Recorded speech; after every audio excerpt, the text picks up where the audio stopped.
Fellow Kenyans, as your president, I have a constitutional duty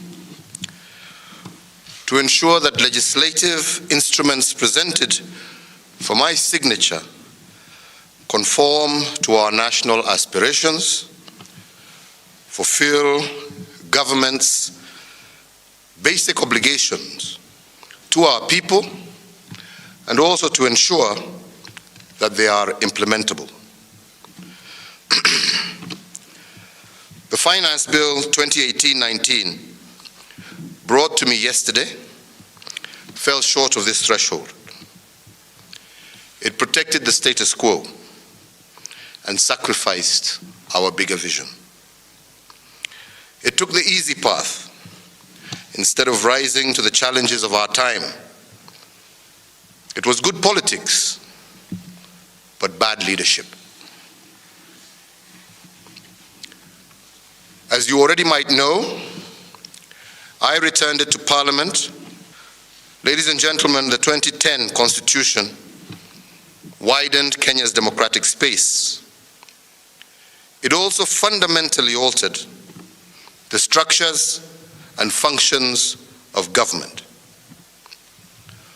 With our new Constitution, we have seen a substantial increase in political and bureaucratic representation at every level.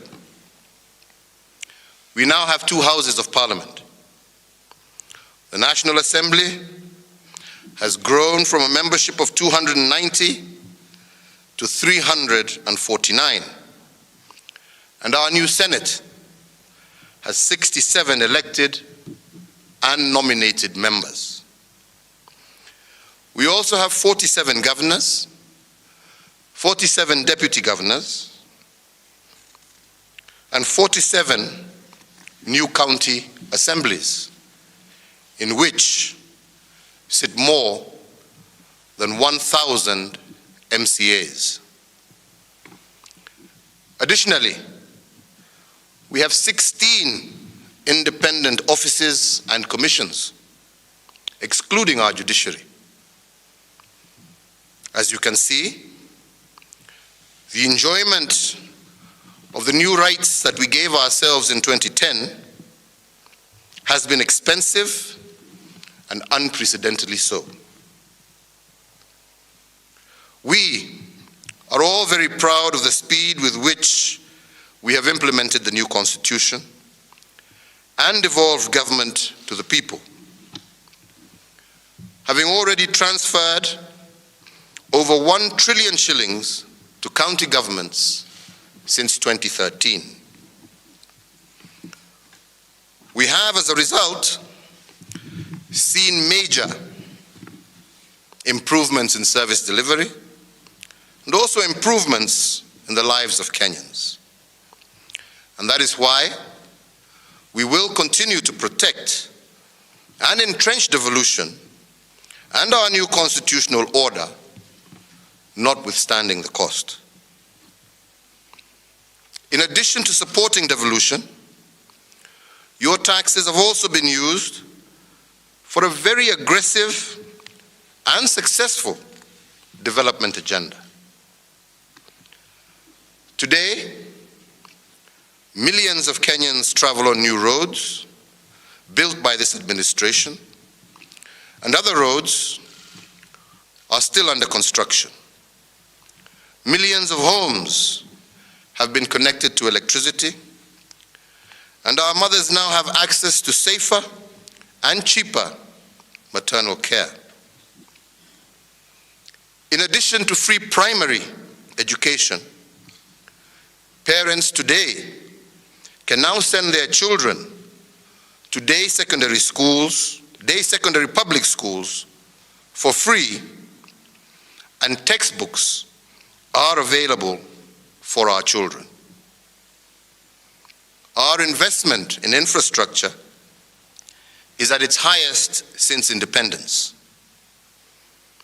I wish just to remind Kenyans that the MOU between Kenya and the United States of America for direct flights was signed in 2008.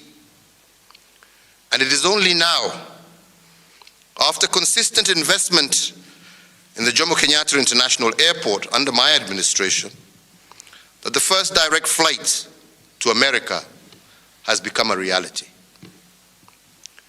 And the standard gauge railway has been nothing short of transformational.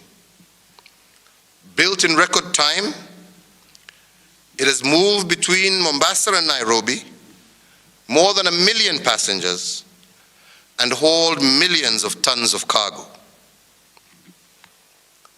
On the social front, we have more than doubled the number of people with access to affordable health care under NHIF. And in addition, vulnerable and elderly Kenyans, numbering more than 700,000, now receive monthly stipends to ease their life. But all this, fellow Kenyans, costs money. Your taxes have paid for clear and tangible progress. And this development trajectory will propel our country to new heights of prosperity. Funding devolution to the tune of over 1 trillion shillings since 2013 was a bold decision. Building ambitious rail and road infrastructure that is unparalleled in our region is a bold decision. Fighting corruption and demolishing illegal structures is a bold decision to some, while it remains unpopular to others. Initiating major social protection programs for the vulnerable in our society is bold. And all of this, fellow Kenyans, we have done without any substantial increase in taxes over the period. Fellow Kenyans, I now wish to address myself to the question of VAT on petroleum products. But before I do so, I want to mention two things. Reform to the VAT taxation were first introduced in the VAT Act of 2013. Under the transitional arrangements passed by Parliament, certain goods, including petroleum products, were to be exempt from VAT to allow for the gradual implementation of the new tax. This exemption was set to expire in August of 2016, but was extended for the further period of 2 years to the end of August 2018. The purpose of this tax was simple. We have to pay for the new constitutional order, as well as the public services on which Kenyans depend alike. These cost money. Further delay in the implementation of the tax would compromise our ability to deliver basic services to Kenyans and to maintain the trajectory of our development. Fellow Kenyans, I have spent the last few days listening to a wide cross-section of views. And it is clear that you are all troubled by the effects of the rise in the prices of petroleum products and its impact on the cost of living. I have heard and understand your concerns, which is why I have proposed, as part of my memorandum, to cut VAT on petroleum products by 50%, meaning from 16% to 8%. Should Parliament accept this proposal, the price of super petrol will drop from the current Kenya shillings 127 to about Kenya shillings 118. And the price of diesel will drop from Kenya shillings 115 to about Kenya shillings 107. Just as business owners took the new VAT rate as an opportunity to increase the cost of goods and services, I expect them not to take advantage of weary Kenyans and to lower their prices commensurately without any delay. That done, fellow Kenyans, we still face a financing gap. This measure alone will not suffice to balance our budget as required by law. Therefore, I have further proposed wide-ranging cuts in spending as well as austerity measures across all arms of government. The cuts target less essential spending, such as hospitality, foreign and domestic travel, training and seminars, and other similar categories. These budget cuts ask all of us in government that we tighten our belts. It also ensures that the sacrifices made by tax-compliant Kenyans are matched by discipline from all of us in the public service. I want to assure Kenyans that their taxes will be used well.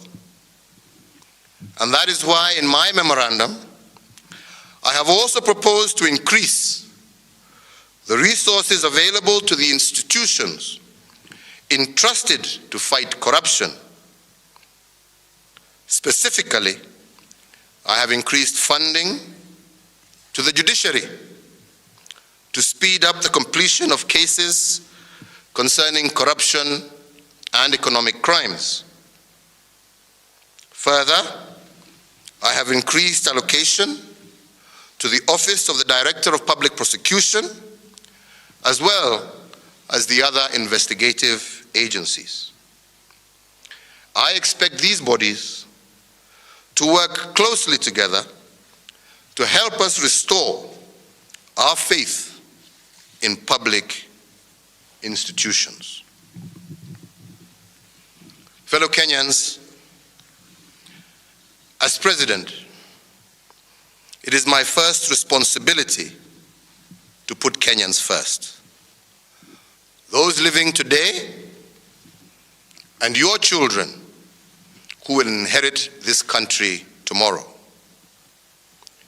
And this means that I must make a delicate balance between short-term pain and long-term gain. Fellow Kenyans, we have a country to transform, and we must make bold decisions to achieve our vision. I ask all Kenyans to join me and for all of us to join hands and work together for us to achieve this common vision of a free, just, democratic, socially inclusive, and a society with shared prosperity for all. I thank you, and may God bless Kenya.